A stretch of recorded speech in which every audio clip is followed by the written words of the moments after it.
title of my message this morning, and I also want to start with a question that I chose for my title. It's, am I committed to doing what is right? And I'd like to start with that question, asking you guys that question, asking myself that question. That's also the title that I chose for this morning. Today I'm going to be in 1 Samuel, chapter 17, verses 28 through 30, if you guys can turn there. While you're turning there, I just want to give you some background. The previous chapter, 1 Samuel chapter 16, is when David is anointed king by Samuel.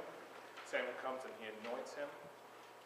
And then the next chapter is when his brothers head off to war. Okay, then we come to the pasture today, and what it is Jesse calls David in from the pasture. He says, here I have stuff I would like you to take down to your brothers. He calls him in, he sends him the stuff, and he sends him to the battle to meet his brothers to take their stuff to them. We come to the passage that I have chosen for today, and I'd like to start reading in verse 28, and it says, now Eliab, his oldest brother, heard him when he spoke to the men, and Eliab answered and was aroused against David, and he said, why did you come down here? And with whom have you left those few sheep in the wilderness? I know your pride and the insolence of your heart, for you have come down to see the battle.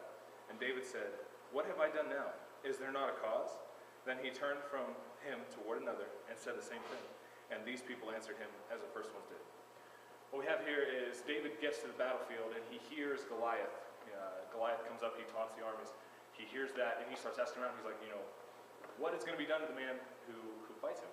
Goliath's calling out. He's saying, you choose one of your men to come fight me. I will fight him. If I win, you guys will be our slaves. If you win, or if he wins, we will be your slaves.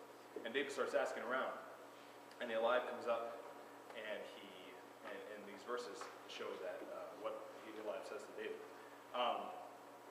In this passage, I want us to see this, that unconditional faith in God will allow us to do right in any circumstance that we're in. Okay. First, I want us to see the opposition in verse 28. Eliab comes up to him and he says, why have you come down here? Who have you left your sheep with? The first thing I want to see is that he belittles him. He makes him seem like his job is not important. He puts him down.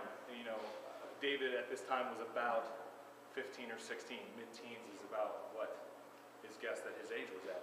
And he mocks him, because of his youth. Keeping the sheep was the job that was done by the youngest son in the family, and it wasn't, the best job in the world. So he puts him down. He belittles him. He makes him feel small. The second thing I want us to see is that we also see that he accuses him of evil. He says, I know your pride, the insolence of your heart. I know you came down here just to see a battle. I know you came down here just because you wanted to, because you see, just because you wanted to see a battle.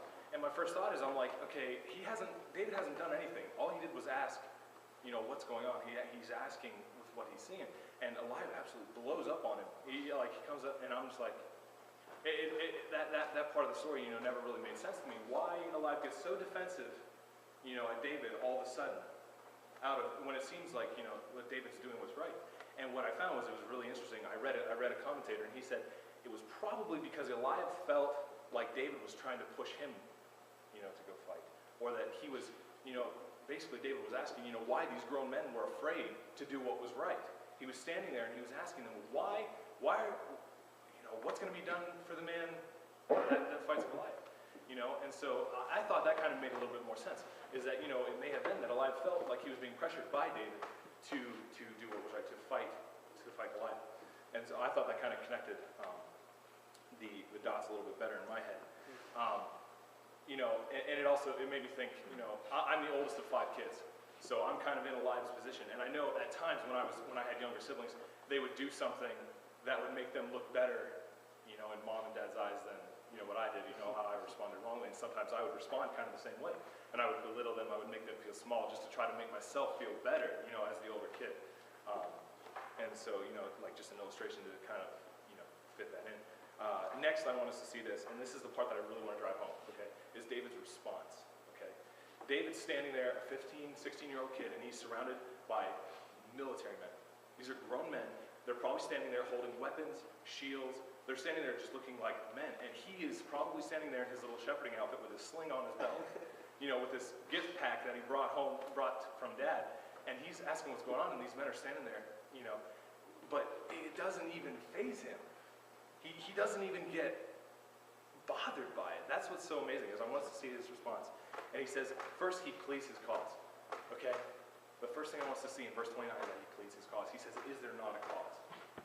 Okay? What was his cause? His cause was, defending the word of God.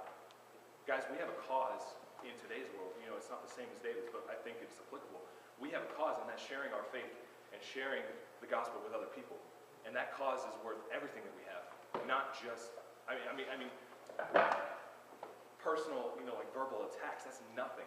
We have such a cause that we should not even blink an eye at telling people about. Okay? And I love his response to this. And next, I want us to see this. Surrounded, he stood his ground. Okay?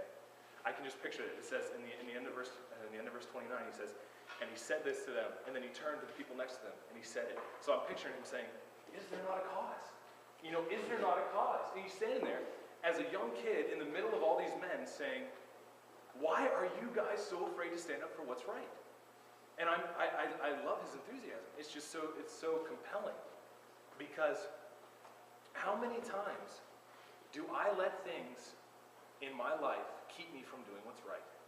How many times do I let circumstances, people, things that they say to me, things that, I may think they are going to think. They don't even have to say anything. I'm just like, what are these people going to think? And that sometimes will stop me from doing what's right. I'm what you would call a people pleaser. I don't like conflict. I like to do what I can do to help other people get along with me. I don't like to upset people. But that's not a good thing, because I will bend over backwards to try to avoid conflict, or to try to avoid somebody thinking negative about me. But David sits here, and he is what would look to us like an impossible situation. He's surrounded by all these men, and he's standing there not even thinking about what they're thinking. He's like, this is God's battle. This is not mine. And he's standing there, and he's going, and he's trying to get them. And what hits me is he's absolutely just not even fazed at this. I think that's the sweetest part about this passage is his faith in God allowed him to do what was right in the situation that he was in. These men were telling him, you're a little kid. You're just down here because you want to see a battle. You don't have any significant job at all. You take care of sheep. But he's standing here saying, God's cause is worth anything. So in conclusion, guys, like I said, unconditional faith in God can allow us to do right in anything. Because the thing is, we need to not be thinking about ourselves. We need to be thinking about, what does God want? What is right? And am I going to do that, regardless of what people think, regardless of what people say? Like I said, David was young, but his faith was so much greater than that of the men standing around him, because he was not even bothered, with their condescending comments. But the other thing I think of is this was a life-threatening situation. Okay, David wasn't, just sharing his faith with somebody, and then, maybe blowing him off for not thinking, thinking he's crazy. He was going to go up against a 9-foot giant as a little kid with a sling, and he had total faith in God that God was going to deliver him from it, because he knew it was right, and he was going to do it no matter what. So I want to ask you guys this: what will you do? In James 4, we see, to him that knoweth to do good, and doeth it not, to him it is sin. We need to be men that have the faith and the trust in God that we're going to do what's right and what we know he wants us to teach us, or what he wants us to do, no matter what the situation is. This message has come from a personal illustration, or a personal thing that's happened to me as I was faced with a situation last week. That's where this message came out of. And I was faced with a situation where was I going to do what was right, or was I going to do what was going to make me comfortable, or what I wanted to do? And God brought this passage, and it really, really helped me get through that situation. So I want to end with this statement, guys. We need to choose to have the faith in God, to allow him to work in us, to be committed to doing what is right,